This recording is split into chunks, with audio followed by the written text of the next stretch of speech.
Bakit nga ba tayo kumakatok sa kahoy kapag meron tayong nasasabing hindi maganda? Mga kaibigan, ang paniniwala ng pagkatok sa kahoy upang maiwasan ang malas ay nagmula pa noong panahon ng mga sinaunang pagano o yung mga taong sumasamba sa mga anito.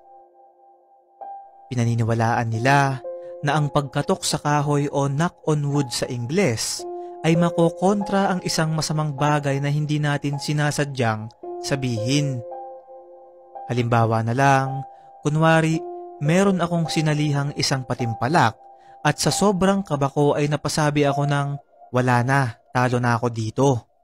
At dahil hindi ko ito sinasadyang sabihin ay agad-agad akong kakatok sa kahoy upang makontra ang aking sinabi.